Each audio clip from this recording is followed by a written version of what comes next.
Hey guys, welcome back to vlog number 3 of the series of the Alpha 10 QST Twin Turbo R8. So today's vlog, we are finishing up the install, getting the boost controller installed, getting the fuel system set up, programming the ECUs, starting the car up for the first time, and then giving the car a little drive down the road, hopefully. So that's for today's vlog. It's going to be a super interesting one, this one, because it's effectively probably the most interesting out of the lot of them in terms of actually finally hearing the car running. So I hope you all enjoy it. You join me here, sat inside a customer's rather nice 991.2 Porsche GT3, which is in for various bits and bobs. So yeah, enjoy the vlog.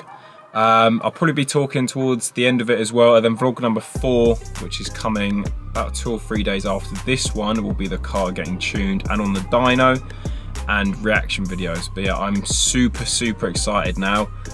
We are so nearly there in terms of completing the car. Today's vlog is just the final last little hurdle, and then the car's completely ready to run. So after this vlog, I'll then drive the car on the base map, and then the car will be going back on the ramp again for an oil change with the Miller's oil and changing out the rear tyres to the 888s. But yeah, enough of me. Let's get in there and let's film some updates.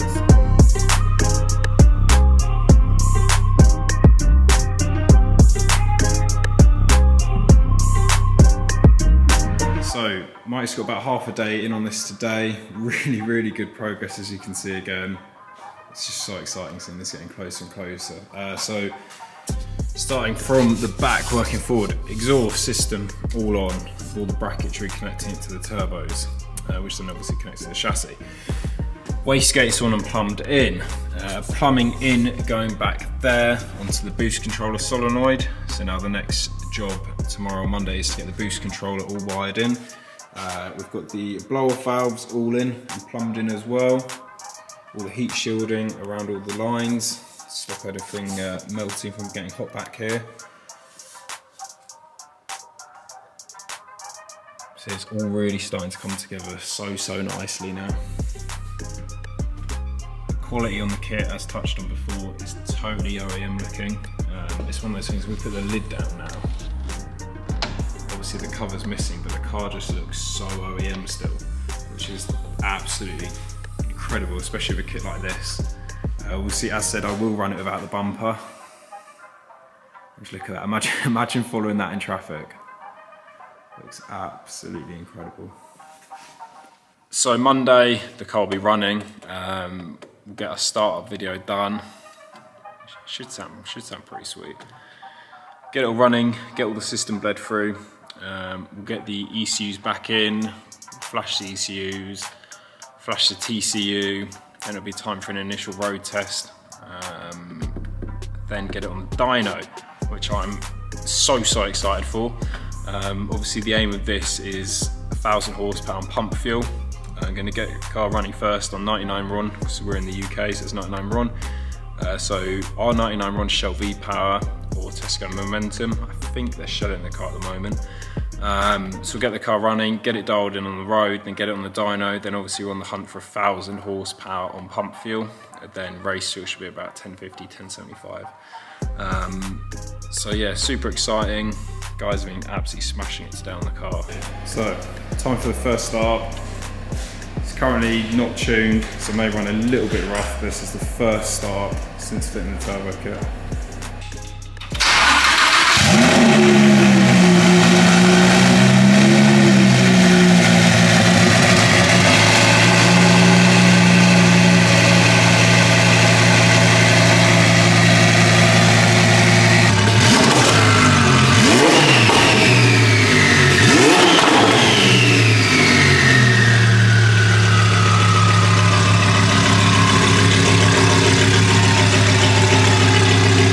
So just make sure we haven't got any leaks on any of the system anywhere. No oil or coolant leaks. Check it all over. Make sure everything's all good. So in the back of the R8 now, you see Mike's got the original fuel pump removed. He's got that over on the bench now, modifying the internals with the supplied AMS Alpha 10 low pressure fuel pump upgrade. So that's going in. that'll be wrapped up real soon. Then on to the next step, which is fitting the fire suppression system, which I've opted to go for, which I said yesterday will be mounted about here, then going through into the engine bay.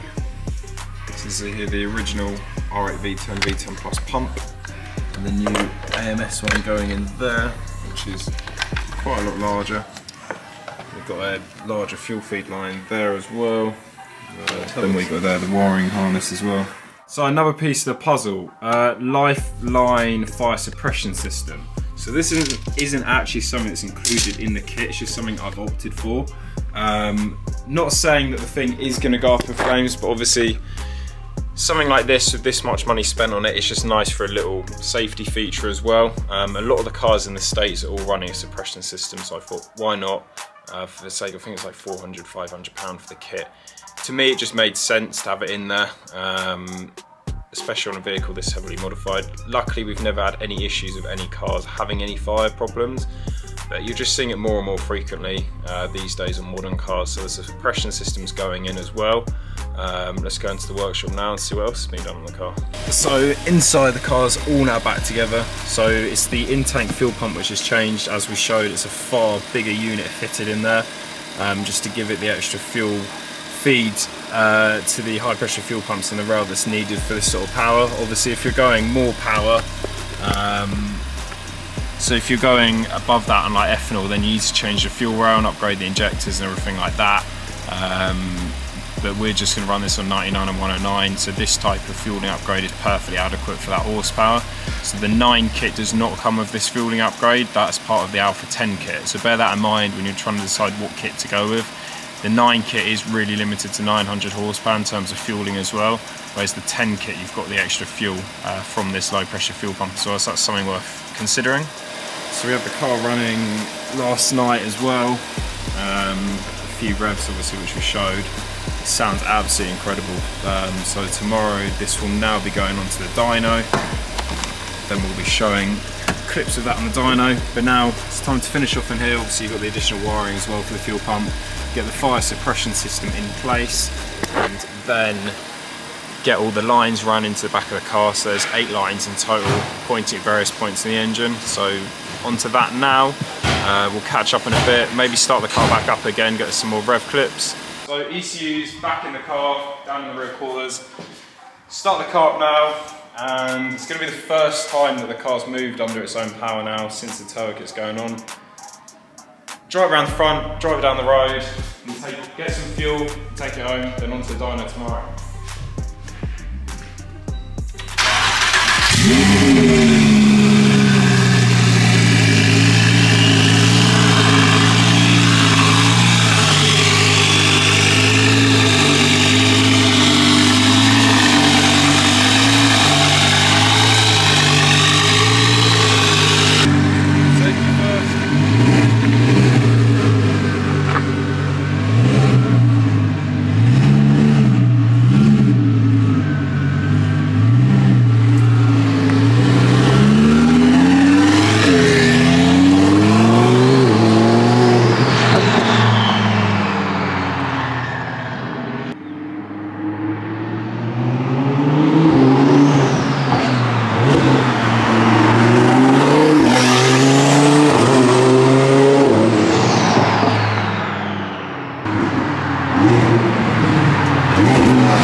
Stop. It just feels so responsive. Even like going up to like 3.5k, it just feels so much nicer than a stock car. It's crazy. Must sound pretty good, doesn't it? Sounds good. Does sound good. Sounds really good.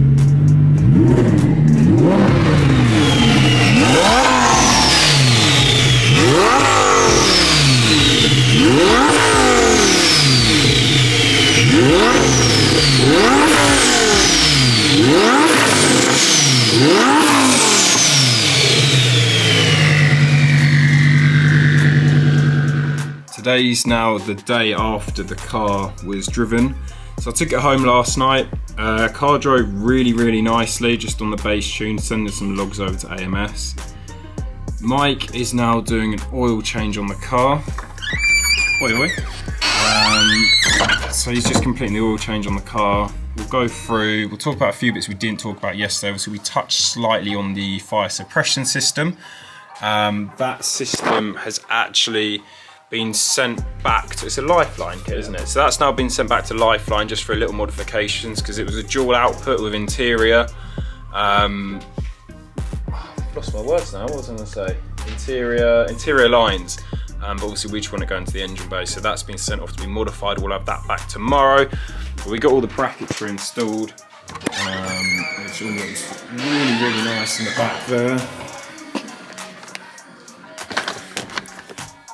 So the fire extinguisher kit, suppression kit's going to go there. You've got the controller there and the button there to extinguish it. Obviously, hopefully never need it, but that's there.